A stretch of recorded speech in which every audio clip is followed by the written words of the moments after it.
যে খুঁজে থাকো সামনে তাহার, যত খুশি দেখাও তারে রূপেরই বাহার।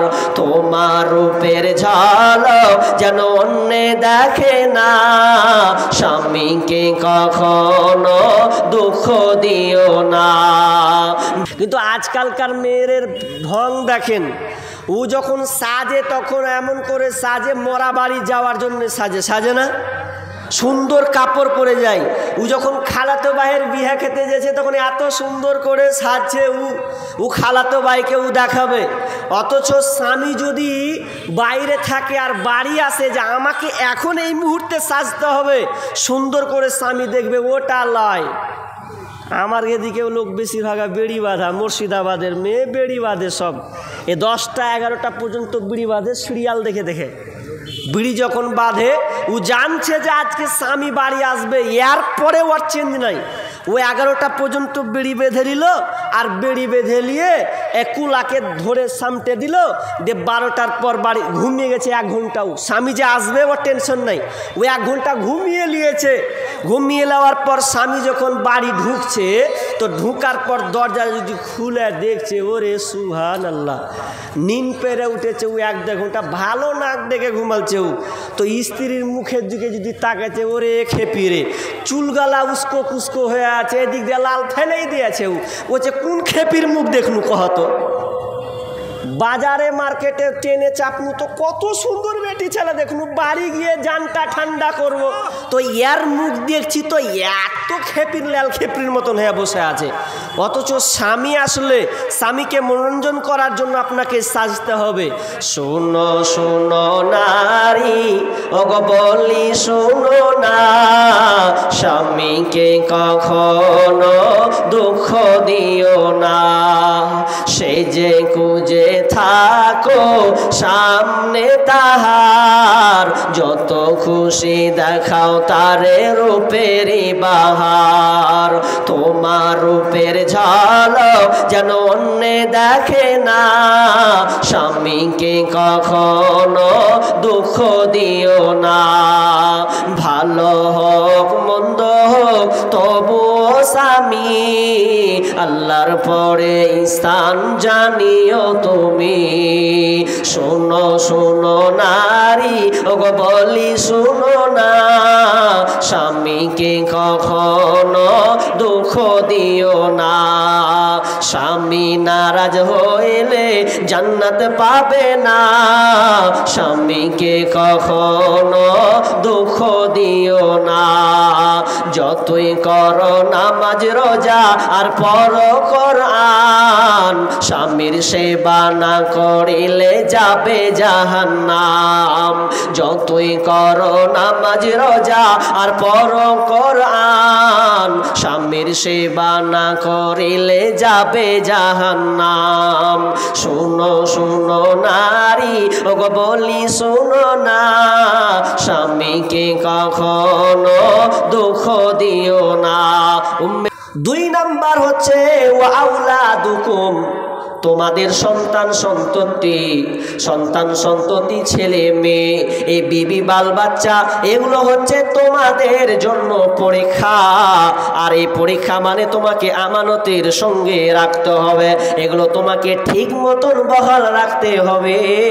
যদি ঠিক মতন না রাখো, তাহলে আল্লাহর কাছে তোমাদেরকে জবাবদিহি করতে হবে। ছেলে মেয়ে এগুলো হচ্ছে আমানত। আমানত কি আমানত নয়? আমানত। কিভাবে আমানত? একটা হাদিস শুনুন। ছেলে মেয়ে সন্তান এগুলো আমানত। আপনি যেমন তেমন করে দেখে মানুষ করতে পারেন না, পোল্ট্রি মুরগির মতো। আপনাকে আল্লাহ সন্তান দিয়েছে, ছেলে দিয়েছে, মেয়ে দিয়েছে, এর মানে আপনাকে যতটুকু সামর্থ্য দিয়েছেন আল্লাহ, ওই অনুযায়ী আপনার সন্তানকে আপনি গড়ে তুলবেন। যদি গড়ে না তুলেন, তাহলে আপনি আমানতের খেয়ানত করলেন। আমানতের খেয়ানত করছেন, আপনাকে আমি দেখাবো, লজিক আপনাকে প্রমাণ দেবো একটু পরে। তার আগে হাদিস শুনলেন, উম্মে সুলাইম বিনতে মালহান, তিনি এমন একটি মহিলা, যেই মহিলা দ্বিতীয় স্বামী বেছে নিয়েছেন আবু তালহাকে, বিয়ে করেছেন। তো মোহরটা কি ছিল? তো আবু তালহার ইসলাম গ্রহণ, ওটাই তার মোহর। এমন একটি মহিলা যে উম্মে সুলাইম বিনতে মালহান, তিনার একটি সন্তান ছিল। ওই সন্তানটা এত সুন্দর সন্তান যে আল্লাহর কিভাবে পরীক্ষা করছে দেখেন। উম্মে সুলাইম বিনতে মালহান, তার একটা সন্তান আছে, স্বামী বাড়িতে নাই, স্বামী চলে গেছে বাইরে ঘুরতে চলে গেছে, কোথাও আপনার কিনা কোনো জায়গায় গেছে, বাড়ি ফিরে আসবে আপনার কিনা ইনকামে হোক সফরে হোক, তিনি বাইরে গেছেন। উম্মে সুলাইম বিনতে মালহান, উম্মে সুলাইম বিনতে মালহান তার সন্তান মারা গিয়েছে। তো উম্মে সুলাইম বিনতে মালহান বলছে যে এক কাজ করো, সবাইকে বলছে তোমরা বাড়ির লোক কেউ বলবে না গো, আবু তালহাকে তোমরা কেউ বলবে না, আমি আসলে বলবো। উম্মে সুলাইম বিনতে মালহান তিনি সুন্দর করে পরিপাটি হচ্ছেন, রেডি হচ্ছেন, স্বামী বাড়ি আসবে, স্বামীকে দুঃখ সংবাদটা দেব না, এই জন্য দেব না, স্বামী বাইরে থাকবে, তার মন মেজাজটা কেমন থাকবে, কোন অবস্থায় থাকবে বলা যাবে না। আজকালকার অনেক স্বামীরা বিদেশে যায়, বাইরে ইনকাম করতে যায়, দিল্লি যায়, কলকাতা যায়, মুম্বাই যায়, চেন্নাই যায়, যায় কি যায় না?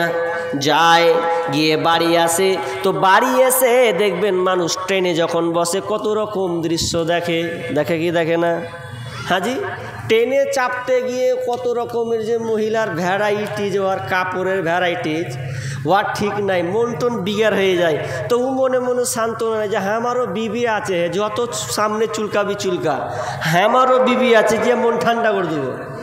এ তারা নিয়ে আছে, ও বাড়ি যাবে, তো বাড়ি তো যাবে এরকম ইচ্ছা পোষণ করেছে, তো এটা মানুষের থাকতে পারে, স্ত্রী থাকলে নিজেকে কন্ট্রোল করছে যে আমি এটা কন্ট্রোল করি।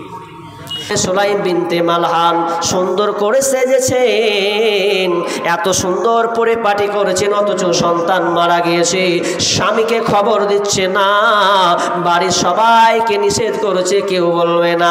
উম্মে সুলাইম বিনতে মালহান স্বামীর জন্য খাবারের ব্যবস্থা করেছে। এবার তারা এত সুন্দর করে সেজে পরিপাটি হয়েছে, স্বামীকে নির্জনে চলে গেছেন। স্বামী অনেক দিন বাইরে ছিল, আজ বাড়িতে ঢুকেছে স্বামীর মন জয় করার জন্য। এবার উম্মে সুলাইম বিন মালহান স্বামীর সঙ্গে একটা নির্জন রজনী আনন্দের মধ্যে চলে গেছেন। আর সমস্ত কমপ্লিট করার পর যখন তিনি ফরজ আপনার কিনা গোসল করবেন, এমন সময় স্ত্রী বলছে স্বামী আমার, আমি এই সময় আপনাকে এমন একটা কথা বলবো, যেই কথাটা আপনি একটু কান লাগান, কেউ যদি আপনাকে কোনো কিছু রাখতে দেয়, আমানত দেয়, আর ওই লোকটা যদি রিটার্ন চায়, তাহলে আপনি কি তাকে দিবেন না? আবু তালহা বলছেন কেন দেব না, যার জিনিস চাই তাকে দিয়ে দেওয়া উচিত। এবার উম্মে সুলাইম বিনতে মালহান বলছেন ওগো স্বামী, আল্লাহ আপনাকে একটা নেয়ামত দিয়েছিলেন, আল্লাহ আপনাকে একটা নেয়ামত দিয়েছিলেন, একটা সন্তান আপনাকে দিয়েছিলেন, ওগুলো আমাদের জন্য ছিল আমানত, আর ওই আমানত ওই নেয়ামত আল্লাহ তুলে নিয়েছেন, অর্থাৎ আপনার সন্তান মারা গেছে। স্ত্রী স্বামীকে খুশি করার জন্যে তার চাহিদাকে পূরণ করলেন। এরপর তিনি বললেন যে তোমার সন্তান মারা গিয়েছে। রেগে গেলেন, রাগান্বিত হয়ে গেলেন, এতটা রাগলেন যে বলার কথা নয়। তিনি নবীর কাছে গিয়ে বললেন জানেন ইয়া রাসূলুল্লাহ, আমার বিবি এই কাজ করেছে। বিষ্ণু বললেন তোমাদের জন্য দোয়া থাকলো। তিনি তাদের জন্য দোয়া করলেন এবং আল্লাহ তাআলা এরপরে আরেকটি সন্তান তাদেরকে দিয়েছিলেন। তো বলছিলাম যে সন্তান হচ্ছে আমানত, এই আমানত আপনাকে ঠিক রাখতে হবে। কিন্তু আজকে আমরা সন্তানদেরকে কি করছি, একটা সন্তানের বয়স যখন 7, ওকে আপনি সলাতের কথা হুকুম দিচ্ছেন না, অথচ বিষ্ণু বলছেন মুরু আউলাদাকুম বিসসালাহ।